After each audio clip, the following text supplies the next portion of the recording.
안녕하세요. 며칠 전 어이없는 일을 겪고 파혼한 30대 여성입니다.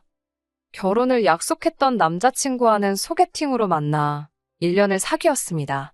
사귀는 동안 술, 담배, 여자 이런 걸로 사람 속 썩이는 거 없는 깔끔한 사람이었어요. 착실하게 직장 생활하는 평범한 회사원이었고 여러 가지로 모난 구석이 없어서 결혼 상대로 딱이다 싶었네요. 하지만 결혼은 진짜 남자고 여자고 당사자만 멀쩡해서 되는 게 아니라는 그 말이 정말이네요. 남자친구에게는 4살 어린 여동생이 있어요. 남자친구와 제가 사귀기 시작했을 당시만 하더라도 대학교를 졸업한 뒤 모 회사에서 계약직으로 일하고 있었지요. 그런데 어이없을 만큼 남자친구의 여동생은 취직이 되질 않았습니다. 정확히 말하면 인턴도 하고 계약직으로도 잘 취직이 되었는데 거기까지가 끝이었달까요? 물론 회사마다 방침도 다를 거고 제가 신경 쓸 일은 아니었지만 남자친구 여동생 하나만 놓고 보자면 얼굴도 예쁘장하게 생겼고 같이 대화를 나눠봐도 멍청한 사람은 아니었거든요. 지 오빠, 그러니까 제 남자친구처럼 어디 하나 모난 구석이라고는 없어 보였는데 어째서 인턴만 하고 땡, 계약직 기간만 끝나면 땡, 하다못해 아르바이트도 3개월을 넘기지 못하고 잘리는 일이 다반사였으니 거참 이상하대요. 하지만 돌이켜 생각해보니 제가 그 당시엔 남자친구의 여동생을 제대로 겪어본 적이 없었더군요. 남자친구 동네에서 데이트를 하다 2번 마주치고 이후로 결혼 이야기가 나오기 시작할 때까지 식사도 한 2번 해본 게 전부였으니까요. 그러니 외적인 면을 제외하고는 남자친구의 여동생이 어떤 사람인지 제대로 파악하지 못하고 있던 거였지요. 한편 남자친구와 마찬가지로 저에게도 나이 차이가 제법 나는 여동생이 한 명 있습니다. 저와는 4살 차이였는데 남자친구가 저보다 나이가 많았으니 계산해보면 남자친구가 나이가 제일 많고 그 다음이 저, 그리고 제 여동생, 그리고 남자친구의 여동생 순이에요. 아무튼 제 여동생은 그래도 알만한 사람은 다 아는 대기업에 다니고 있어요. 워낙에 어려서부터 똑 부러지고 야무지더니 대학교를 졸업하기도 전에 떡하니 회사까지 합격을 하더라고요. 이렇게 사연을 쓰면서도 어이가 없지만 남자친구 여동생과 제 여동생의 문제로 파혼을 하게 될 줄은 상상도 못했습니다. 일이 시작된 건 남자친구와 제 사이에서 결혼 이야기가 슬슬 나오기 시작할 때였어요. 하루는 만나기로 한 곳에 먼저 도착한 제가 남자친구를 기다리고 있었는데 저쪽에서 정말 입이 귀에 걸리도록 싱글벙글 웃으며 남자친구가 오더라고요. 무슨 좋은 일이라도 있냐고 물으니 자기 여동생이 대기업 인턴에 합격을 했답니다. 어디냐고 물으니 제 여동생이 다니던 회사였어요. 심지어 부서도 같은 부서더라고요. 그렇지 않아도 며칠 전에 여동생이 지나가는 말처럼 자기 부서의 여직원인지 인턴인지 한 명이 새로 온다며 언제 가르치나 걱정을 했었거든요. 그게 남자친구의 여동생일 줄은 상상도 못했고요. 남자친구가 기뻐하니 저 역시 반가운 마음에 여동생에게 연락을 했습니다. 언니, 남자친구의 여동생이라니 제 여동생은 심란한 모양이더라고요. 어떻게 보면 사돈들 사이인데 회사에서 선후배 사이로 얽히는 게 불편할 것 같다면서요. 여동생의 말을 듣고 나서야 그럴 수도 있겠구나 싶어서 괜히 말했나 싶고 미안해지더군요. 하지만 곧이어 동생이 누가 오건간에 일만 잘하면 문제 될 건 없겠지라며 저더러 너무 신경 쓰지 말라고 했습니다. 자기가 신경 많이 쓰겠다면서요. 남자친구도 남자친구대로 어머님과 자기 여동생에게 제 여동생이 같은 회사에 다니고 있다는 소리를 했던 모양입니다. 그러자 어머님께서 너무 잘 됐다며 저를 한번 데리고 오라셨대요. 저는 그때만 해도 어쨌든 그래도 사돈 될 사람이 있다고 하니까 남보다는 낫겠다 싶어서 다행이다 싶으신가 보다. 뭐 그렇게 단순하게 생각했어요. 그리고는 그 주 주말에 남자친구 본가에 내려갔지요. 참고로 서울에서 1시간 정도 걸리는 곳입니다. 그렇게 남자친구 집에 도착했어요. 저 때문만은 아니겠지만 그래도 저랑 남자친구가 온다고 그래서인지 점심상에 신경 써주신 게 보이더라고요. 감사한 마음으로 맛있게 먹고 후식으로 제가 사간 케이크를 먹으며 이런저런 대화를 나누기 시작했습니다. 아무래도 결혼 이야기가 오가기 시작한 상황이었으니 상견례 전에 집이라던가 혼수라던가 서로 가볍게 아이디어를 주고받는 시기였거든요. 그런데 어머님께서 무슨 할 말이라도 있으신 듯 한참 뜸을 들이시더니 저에게 부탁 하나만 하면 안 되겠냐 하셨습니다. 제가 말씀해보시라 하니까 전 안차할 건 알지만 그래도 꼭 좀 들어줬으면 좋겠다고 소위 밑밥을 있는 대로 까시더라고요. 어머님께서는 남자친구 여동생 이야기를 꺼내시면서 혹시 인턴 계약 기간 2달 동안 저와 여동생이 사는 그 집에 남자친구 여동생도 같이 데리고 있을 수 있겠냐고 물어보셨습니다. 생각지도 못한 어머님의 말씀에 저는 무척 당황했지요. 기간이 짧다 보니 어디 월세를 구해줄래도 마땅치가 않다고 하시면서 같은 여자고 회사도 갔다 하니 당신이 걱정 없이 믿고 보낼 수 있겠다며 어떻게 좀 안 되겠냐 하셨습니다. 한 달에 20만 원 정도는 낼 수 있을 것 같다고 덧붙이시면서요. 솔직히 불편할 걸 생각하면 20만 원은 택도 없는 금액이었지만 그 자리에서 싫다하기도 난처했고 아무튼 저 혼자 결정할 수 있는 일이 아니라서 시간을 달라 했습니다. 저도 동생과 상의를 해봐야 할 것 같다고요. 어머님께선 거의 된 거나 마찬가지인 것처럼 좋아하셨는데 어찌나 불편하고 부담스럽던지요. 집으로 돌아오는 길에 남자친구에게 어머님께서 이런 이야기 하실 거를 알고 있었냐 물으니 솔직히 예상은 했는데 진짜로 물어보실 줄은 몰랐다는 앞뒤 안 맞는 소리나 하더라고요. 이미 들은 걸 따져서 뭐하나 싶다가 문득 남자친구랑 사는 건 안 되나? 그런 생각이 들었어요. 남자친구도 자취 중이었으니까요. 그런데 남자친구 말이 아무리 그래도 남녀 7세 부동석이라는데 어떻게 여동생이랑 원룸에서 같이 지내냐입니다. 아니 남자친구 말이 아주 틀린 건 아니었지만 이러지도 저러지도 못하는 이 상황이 어찌나 답답하던지요. 그렇게 집에 도착하니 여동생이 야식 먹고 싶어서 안 자고 기다렸다며 현관을 열어주더라고요. 하지만 곧이어 잿빛으로 변한 제 얼굴을 보고는 예비 시댁에서 안 좋은 소리라도 들었냐며 걱정을 해주었습니다. 저는 어머님으로부터 들은 이야기를 솔직하게 털어놓았어요. 그러자 여동생도 잠깐 난처한 표정을 짓더니 2달만 있으면 되는 거냐고 되묻더라고요. 그리고는 여동생이 하는 말이 어차피 언니 결혼하면 싫으나 좋으나 봐야 할 사이인데 굳이 얼굴 붉힐 일은 없어야 하지 않겠냐며 알겠다 하더라고요. 저는 여동생에게 너무 고마웠고 동시에 미안했습니다. 변명같이 들릴 걸 알지만 언니로서 칼같이 싫다고 안 된다고 끊어냈다면 가장 좋았겠지요. 하지만 그때 저로서는 결혼을 앞두고 시어머니 될 분에게 좋다 싫다 의견을 밝히는 게 쉽지 않았답니다. 그렇게 첫 출근을 코앞에 둔 남자친구 여동생이 저희 집으로 들어오게 되었어요. 원래는 저와 여동생이 각자 방을 따로 썼는데 제 방을 남자친구 여동생에게 내주고 저와 여동생이 한 방을 쓰게 되었습니다. 저는 남자친구 여동생에게 몇 가지 기본적인 규칙을 일러주었네요. 절대 방 안에 있는 물건에 손대지 말고 전자담배라도 집안에서는 흡연하지 말라고요.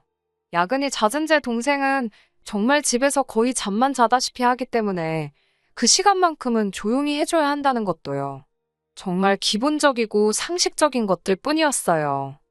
하지만 남자친구 여동생은 제가 생각했던 것과는 달리 아주 개차반이 따로 없대요. 처음 이사 오고 이튿날 친구들을 만난다며 나가더니 새벽 3시가 다 되어서야 기어 들어오더라고요. 말 그대로 고주망태가 되어서 네 발로 들어왔습니다. 당연히 저도 제 여동생도 잠을 설쳤고 있는 대로 예민해졌지요. 오전 11시가 넘어서야 일어난 남자친구 여동생은 저더러 혹시 국 좀 끓여주면 안 되냐길래 그런 거 끓일 줄 모르니까 먹고 싶으면 나가 사 먹으라 했습니다. 솔직히 잠깐 끓여줄까 생각도 했지만 이게 나를 뭘로 보고 이러나 싶은 생각이 더 컸기 때문에 해주기가 싫더라고요. 그러자 남자친구 여동생이 언니는 그런 것도 못 끓이면서 무슨 결혼을 한다고 그러냐며 빈정거리더군요. 어쭈, 이것 봐라 싶어서 어제 어떻게 들어왔는지는 기억나냐고 오빠한테 말해야겠다고 하니 그새 또 꼬리를 내리고는 한 번만 비밀로 해달랍니다. 다시는 이런 일 없게 하겠다고요. 저는 아가씨가 어떻게 살든 간섭할 생각은 없지만 최소한 지켜달라 한 건 지켜달라고 한 번 더 확실히 일러두었지요. 하지만 남자친구 여동생의 도넘은 행동은 여기서 끝이 아니었습니다. 출근을 하루 앞두고 남자친구 여동생이 제 동생에게 혹시 다음날 출근할 때 자기를 태워줄 수 있는지 묻더라고요. 제 여동생은 지하철 타고 버스 타면서 짐 빠지는 게 너무 싫다며 자차로 출퇴근을 하고 있었는데 그걸 어떻게 알고 저런 소리를 하나 싶대요. 제 동생은 흔쾌히 그러라 했습니다. 대신 자기는 집에서 무조건 7시 반에는 나가니까 자기 시간에 맞춰서 준비하라고요. 남자친구 여동생은 너무 고맙다면서 그러겠다 했는데 솔직히 중간에서 모든 상황을 지켜본 저로서는 과연 가능할까 하는 의구심을 갖게 되었지요. 며칠 안 되는 짧은 시간이었지만 남자친구 여동생이 좋게 말해 느긋하고 솔직히 말해 게으르다고 느끼던 차였으니까요. 그리고 이튿날 출근을 위해 아침부터 바쁘게 움직이는 제 동생과 달리 남자친구 여동생은 세워라 내워라 보고 있는 제가 다 속이 터지더라고요. 옷 하나 고르고 딴짓하고 머리 말린다고 거울 앞에 천년만년 앉아있고 그 와중에 얼굴에 화장은 얼마나 곱게 바르고 있던지. 보다 못한 제 동생이 7시 반에 칼같이 출발할 거라며 한 번 더 상기시켜주던데 내내 대답만 하지 뭐 하나 서두르는 기색이 없더라니까요. 그리고 아니나 다를까 7시 25분인데도 머리만 돌돌 말고 있었고 제 동생은 현관에 서서 자기 손목시계만 바라보고 있대요. 그리고 30분이 되자 먼저 간다는 인사를 남기곤 쌩하니 현관 밖으로 나가더군요. 그제서야 남자친구 여동생이 옷을 입으며 언니 진짜 갔냐고 현관에 대고 소리를 고래고래 지르는데 그러더니 저를 보고는 빨리 가서 제 동생 좀 붙잡아 달랍니다. 제 동생 차 안 타면 자기 첫날부터 지각이라면서요. 저는 어깨 한번 으쓱하고는 둘이 알아서 하라고 했지요. 속으로 솔직히 고소하단 생각도 들었고 제 동생이 시간에 얼마나 예민한지 알기 때문에 굳이 여동생 심기를 건들고 싶지도 않았고요. 7시 45분이나 돼서야 현관을 나서던 남자친구 여동생이 저 들으라고 그런 건지 혼잣말 치고는 좀 큰 소리로 비속어를 섞어가며 치사하다 어쩌다 궁시렁거리더라고요. 그러더니 지가 잘나면 얼마나 잘났다고 어쩌고 그러는데 아니 이 집안에 자기가 지라고 부를 만한 상대가 있나? 그런 생각이 스치니까 그냥 넘어가면 안 되겠더라고요. 바로 쫓아나가서는 아가씨 지금 뭐라 그랬냐고 여기 지금 지가 어딨냐고 호칭 똑바로 쓰라고 했습니다. 여기서 지금 아가씨가 맘먹을 상대가 어딨냐고요. 그러자 남자친구 여동생이 좀 당황한 표정으로 알겠다며 대충 얼버무리곤 현관을 나서대요. 그리고 그날 저녁 제 동생과 남자친구 여동생이 같이 집에 들어왔습니다. 그런데 어째서인지 분위기가 살벌하기 그지 없더라고요. 제가 동생에게 무슨 일이라도 있었냐니까 인턴이 첫날부터 늦었다고 팀장이 뭐라 했더니 자기 핑계를 대더랍니다. 제 동생이 자기를 버리고 가서 늦었다며 훌쩍거리기까지 했대요. 물론 부서 사람들이야 제 동생이 어떤 사람인지 아니까 크게 문제 삼지는 않았지만 그래도 제 동생 입장에선 얼마나 기분이 나빴겠어요? 그런데 퇴근할 때쯤 되니까 남자친구 여동생이 자기 또 버리고 갈 거냐며 사무실에서 사람들 들으란 듯 물어보더랍니다. 그래서 진짜 꼴도 보기 싫은데 태우고 왔다대요. 그냥 넘어가선 안 되겠다 싶어서 남자친구 여동생과 여동생 그리고 저 세 사람이 식탁에 모여 앉았습니다. 2년도 아니고 2달만 같이 사는 거라 적당히 서로 배려하고 지내면 될 줄 알았는데 이렇게 일주일도 안 돼서 잡음이 나오니 앞으로 얼마나 고생스러울지 걱정이 된다고 이야기를 시작했어요. 다 큰 성인들이니까 상식과 매너를 지켜줄 거라 믿지만 그래도 일단 시간 약속은 반드시 지켜달라고 했지요. 시간 약속 가지고 한 번이라도 더 말이 나오면 특히 아가씨는 다시 본가로 내려가던지 나가서 따로 방을 구해야 할 거라고요. 그러자 남자친구 여동생이 한다는 소리가 그런 게 어딨냐고 제 동생이 잘못하면 제 동생이 쫓겨나야 된답니다. 어이가 없어서 여기는 원래 저랑 제 동생이 살던 집이니까 아가씨가 맞춰줘야지 왜 제 동생이 나가냐고 그럴 일은 없다고 했어요. 하지만 남자친구 여동생은 계속해서 그래도 앞으로 2달간은 자기까지 셋이서 살기로 했으니 제 동생이 잘못하면 제 동생이 나가는 게 맞다나요? 제가 말도 안 되는 억지 쓰지 말라고 남자친구 여동생 말을 끊었습니다. 두 사람 다 성인인 만큼 서로 배려하고 약속 잘 지키라 한 번 더 당부를 했고 이 정도면 둘 다 특히 남자친구 여동생이 알아들어 먹었을 거라 생각했어요. 제 동생이 그토록 출근 시간에 예민한 건 회사가 크고 좋은 만큼 유능한 직원들도 많아서 그 사이에서 돋보이기가 어렵다고 하더라고요. 승진할 자리는 적지 일 잘하는 사람은 많지. 그렇다 보니 결국 작은 실수에서 판가름이 나곤 한다며 그래서 출근 시간 같은 것도 허투루 지나칠 게 아니라고요. 게다가 남자친구 여동생의 경우 인턴이지 않냐, 인턴이 지각을 한다는 건 정규직은 아예 관심이 없다는 걸로 보일 뿐이라며 저더러 주의를 좀 주랍니다. 자기가 말하면 보나마나 곱게 듣지 않을 거라면서요. 하지만 그런 이야기를 해주면 뭐하나요? 결국 남자친구 여동생과 제 동생이 제대로 한판 붙게 되었습니다. 남자친구 여동생이 출근한 지 정확히 일주일째 되던 날이었어요. 그래도 한주는 그럭저럭 제 동생 출근 시간에 맞춰서 얻어 타고 가기도 하고 안 되면 택시를 타고 그렇게 해서 출근을 했었거든요. 그런데 돌아온 월요일 아침 출근 준비로 바쁜 제 동생과 달리 남자친구 여동생은 천하태평 한밤중이더군요. 제가 무려 6번이나 깨웠는데도 알아서 한다며 내버려 두랍니다. 전날이 주말이라고 토요일 일요일 전부 다 술이 떡이 돼서 들어온 건 뭐 말하지 않아도 예상하셨으려나요. 결국 알아서 한다던 남자친구 여동생은 8시가 넘어서야 일어났습니다. 그것도 제가 마지막이다 생각하고 한 번 더 깨워서 일어난 거예요. 시간을 보더니 혼자 요글요글 하고 돌아다니더군요. 집안에 사람이라곤 지하고 나밖에 없는데 이건 뭐 혼잣말도 아니고 어찌나 신나게 욕을 해대던지 진짜 제 귀가 다 썩는 것 같았습니다. 제가 말 조심하라고 욕하고 싶으면 밖에 나가서 혼자 하라니까 이게 다 저 때문이래요. 제가 제대로 안 깨워줘서 그렇다며 자기 이제 어떡하냐고 엉엉 웁디다. 황당해서 아가씨가 무슨 애도 아니고 남 탓하지 말고 지금이라도 얼른 준비하고 가라고 그랬어요. 병원을 갔다고 하든 어쩌든 잘 모면할 생각이나 하라고요. 그러면 상식적으로 대충 눈곱만 떼고라도 일단 최대한 빨리 회사에 가야 할 것 아닌가요?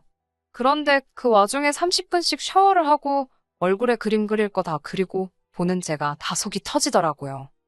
그리고 그날 밤 사단이 벌어졌습니다.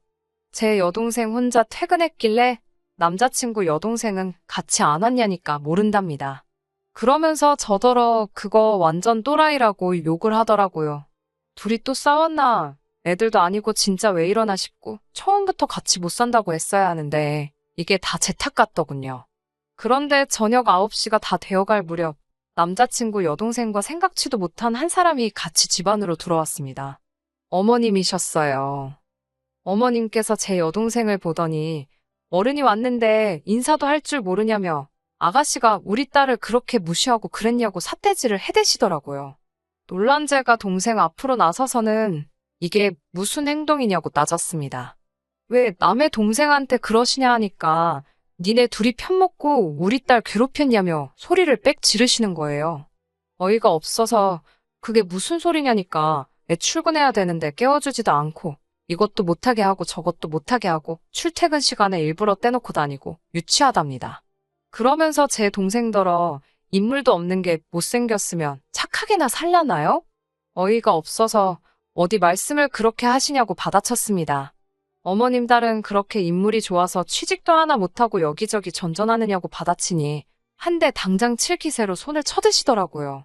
제가 한 대라도 치셨다간 그대로 폭행으로 신고할 거라니까 너 내 아들이랑 결혼하기 싫어서 일어나 보지. 한마디로 결혼을 가지고 저를 협박하시대요? 그러자 제 동생이 먼저 나서서 어머님더러 죄송하답니다. 그래도 언니 결혼은 막지 말라면서 바보 같은 지지배가 자기 때문에 제가 결혼 못하나 싶어서 순간 쫄은 모양이더라고요. 어머님께선 그런 동생더러 언니 결혼시키고 싶으면 내일 회사 가서 자기 딸 정직원으로 뽑아달라고 그러라며 말 같지도 않은 소리를 하시대요. 제가 됐다고 결혼 안 하면 그만이니까 빨리 짐 빼서 나가라 했습니다. 그제서야 어머님이 꽤나 당황하신 얼굴로 저를 바라보시길래 못 들으셨냐고 결혼 안 한다고 다시 한번 말씀드렸지요. 어머님이랑 어머님 따님 보니까 개판이다 싶어서 사람이 개판에서 어떻게 어우러져 사느냐고 싫다 했습니다. 남자친구한테도 어머님이 직접 말씀 좀 전해달라 했어요. 두 사람을 내쫓고 한 1시간이나 지났을까 누군가 급하게 현관을 두드려내다 보니 남자친구였습니다. 이별은 직접 이야기하는 게 매너인가 싶어 밖으로 나갔어요. 나가서 있었던 일들을 이야기하니 남자친구가 정말 미안하다면서도 그래도 아직 자기 여동생이 한참 어려서 그런 거라며 세상 물정을 모른다나 어쩐다나 내일 모레면 시집가도 될 나이인데 무슨 세상 물정 타령이냐고 그리고 그런 건 당신이든 어머님이든 그쪽 가정 내에서 교육시키라고 괜한 우리 스트레스 받게 하지 말라 했지요. 남자친구 표현에 의하면 저희 결혼이 잠정 연기가 된 거랍니다. 하지만 저는 파혼이라고 분명히 이야기했어요. 남자친구에 대한 감정 자체가 식은 건 아니라서 문득문득 힘들고 가슴 아프고 그렇긴 하지만 결혼을 한 것도 아니고 하겠다는 말만 했는데도 저를 아랫사람으로 보고 예의를 팔아먹은 남자친구 여동생이나 여차하면 한 대 칠 기세이신 어머님을 보고 나니 그 집에 며느리로 들어갔다간 무슨 더한 꼴을 볼지 모르겠다 싶어서 남자친구에 대한 미련도 하루가 다르게 줄어드네요. 그냥 남자친구도 저도 다 각자의 위치에서 잘 살기를 바랄 뿐입니다. 끝까지 들어주셔서 감사합니다. 오늘의 사연은 여기까지입니다. 구독과 좋아요, 알람 설정 부탁드리고 더 좋은 사연으로 다시 찾아뵙겠습니다. 감사합니다.